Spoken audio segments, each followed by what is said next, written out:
What if the church didn't just fear the undead, but hunted them? When we think of vampires, we picture folklore, myths, coffins and garlic. But buried in the footnotes of church history is something stranger and far more real. There are reports, quiet and scattered, of priests digging up bodies, not to bless them, but to bind them. Midnight exhumations, stakes through the chest, prayers whispered over rotting lips. Rituals Rome never approved, but some clergy still performed. Why? What did they see? What did they fear? Something made them break sacred law. Something they feared more than sin itself.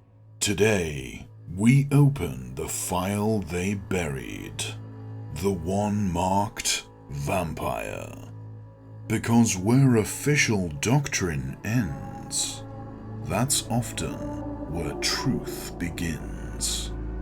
Before we begin, please do subscribe to Vortex Mythology for forgotten rituals, buried texts, and the mythic shadows that never really left.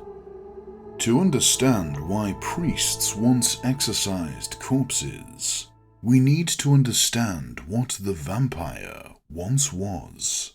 Not a pale aristocrat in a cape, but something far older and far closer. In the Christian imagination, resurrection was sacred. Bodies were meant to rise whole and holy, wrapped in divine light. So imagine the horror of a body that rose, rotting, unblessed, and hungry. These creatures weren't seen as myth. They were seen as blasphemy, an inversion of Christ's promise. And worse, they weren't all strangers. Sometimes, the vampire was a neighbor, a soldier, a wife. In 1751, a French Benedictine monk named Augustin Calmet gathered stories of these creatures. In his treatise on the apparitions of spirits and on vampires, he didn't claim to believe. But he didn't dismiss them outright either. He documented the accounts carefully, weighing faith against folklore. He found official doctrine had little to say, but local priests, they had stories. One of them, a little-known 18th century priest, Father Anselm, once asked, "What must they have feared to violate holy doctrine under cover of midnight?"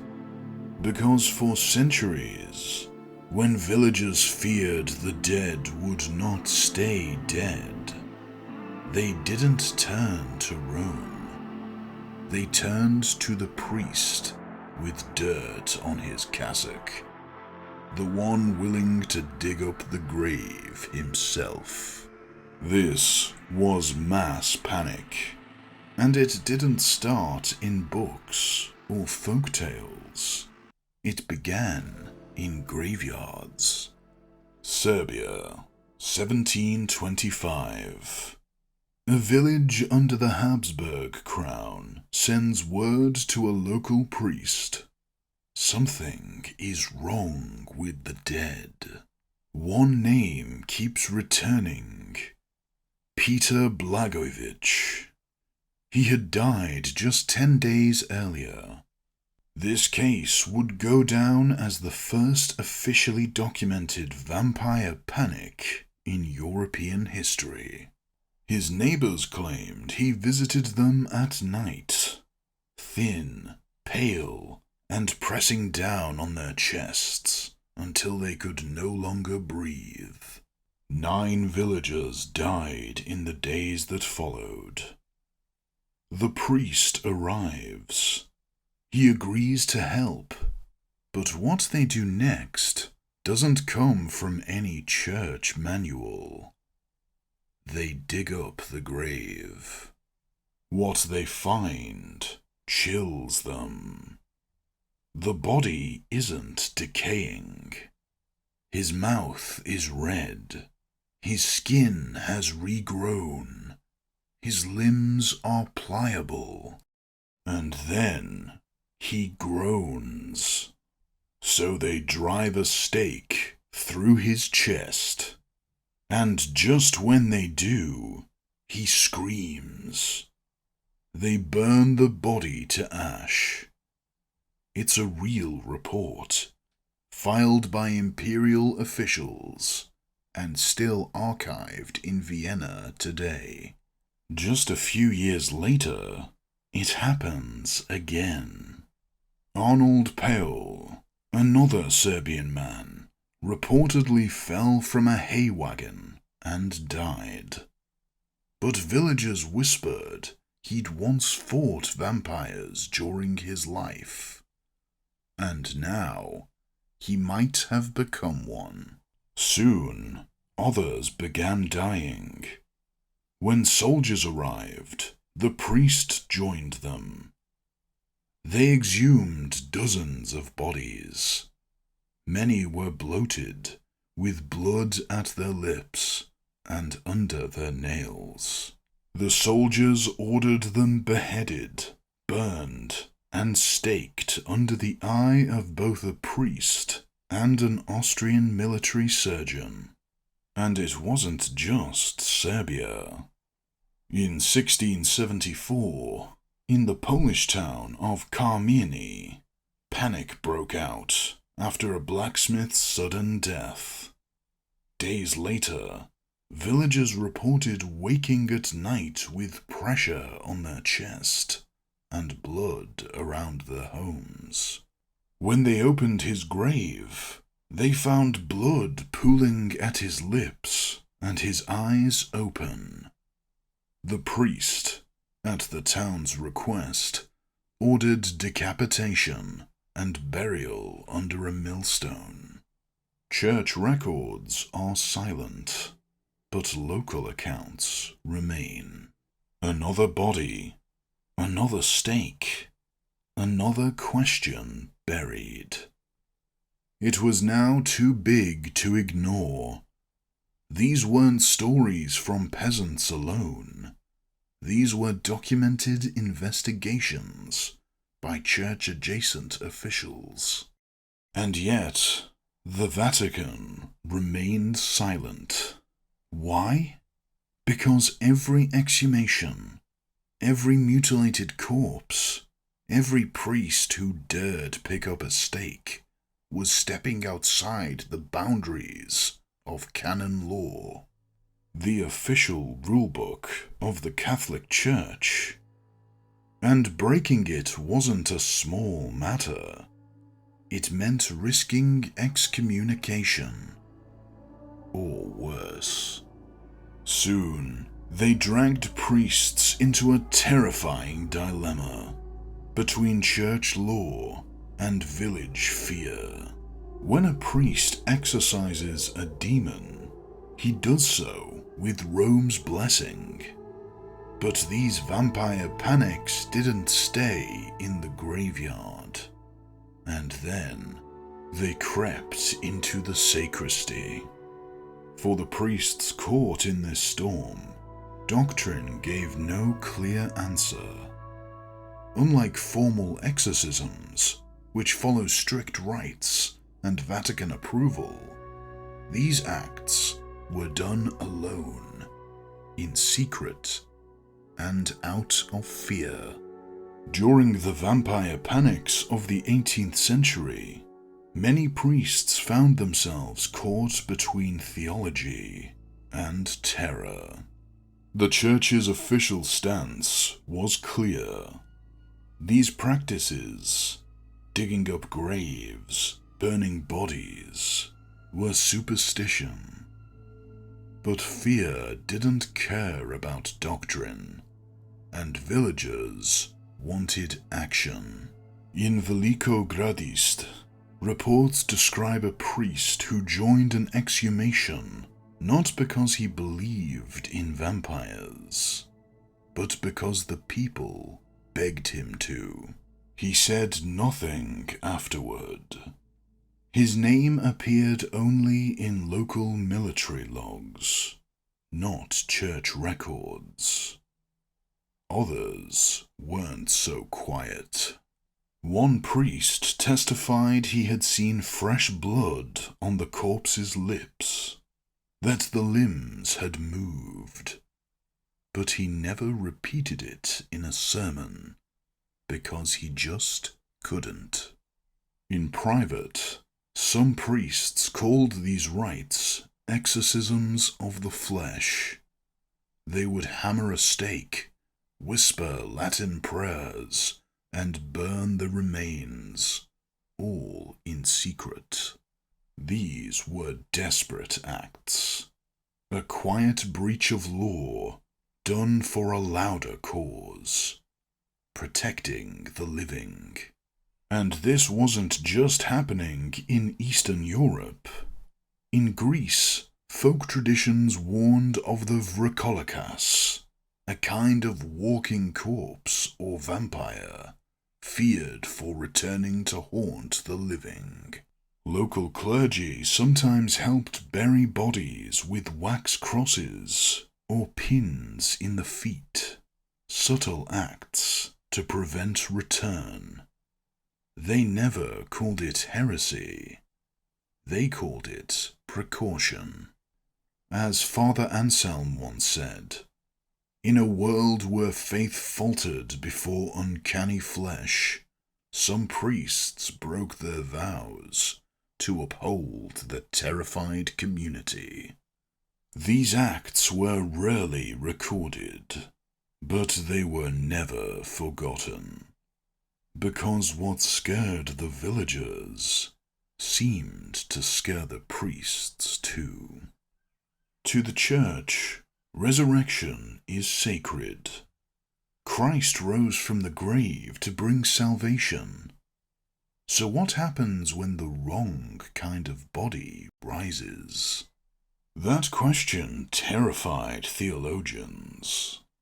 Because if the dead could return unblessed, what did that say about God's order? In Catholic belief, saints who never decay are seen as proof of holiness. Theologian Leo Alatius once warned that even the corrupted body may be used by Satan for mischief. For the faithful, the line between miracle and malice had never felt thinner. But during the vampire panics, corpses that didn't rot became a sign of evil. When a saint's body didn't decay, it was seen as divine. But when a feared villager's corpse looked fresh, it was seen as cursed. Same sign, opposite meaning.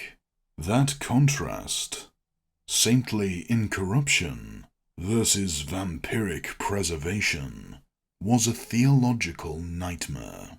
The church feared panic, heresy, a breakdown of faith. And so, rather than address the vampire rumors, it suppressed them. When Empress Maria Theresa of Austria saw the vampire hysteria spreading, she banned exhumations. Graves would remain shut, the dead untouched. She sent medical experts to explain away the phenomena, and the church followed suit. Meanwhile, Calmet's treatise, thoughtful and filled with first-hand reports, was quietly shelved. Its ideas were debated by scholars, but never embraced by Rome. Because for the Church, speaking these stories aloud risked more than embarrassment. It risked undermining the very promise of death's finality. As Father Anselm put it, the truth, once buried, may fester like the corpse it conceals. And so, the Church fell silent, and in that silence, people began to wonder what vampires really were. Maybe vampires were never just monsters. Maybe they were just metaphors for sin that wouldn't stay buried, for guilt unconfessed, for fear clothed in flesh. In many ways, the undead reflect us. They force the faithful to confront something unsettling. What if death isn't the end? What if it lingers, twisted? Some scholars believe many vampire corpses were just misunderstood. Bodies that bloated, skin that peeled, and blood that pooled. All signs of natural decay. But to villagers, those signs became warnings. And when the Church refused to speak of it, the myths only grew. The silence gave shape to terror, a vacuum filled by folklore, fire, and fear.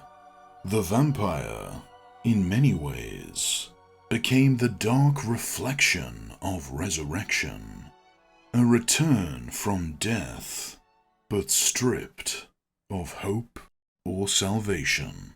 As Father Anselm once asked, is the vampire real, or is it the shadow of our fears, cast by a god we cannot name? Maybe the answer doesn't matter. What matters is that they were feared, and what's feared always leaves a mark. Just because the Church stopped speaking of them doesn't mean the story ended. So, did the Church really hunt vampires? Not officially, not openly, but in secret, in silence. The stories say yes. They dug up the dead. They broke doctrine to calm the living. They whispered rites not found in scripture, and burned bodies no one dared name.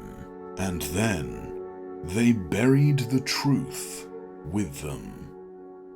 So we're left to wonder, if the Church once feared the dead, what else have they buried in silence? If you want more hidden history, dark theology, and forbidden folklore, please do subscribe and tap the bell icon. Not only do we really appreciate the support, this also helps the channel grow. And we have many more stories that don't sleep in daylight. Until next time, happy hunting.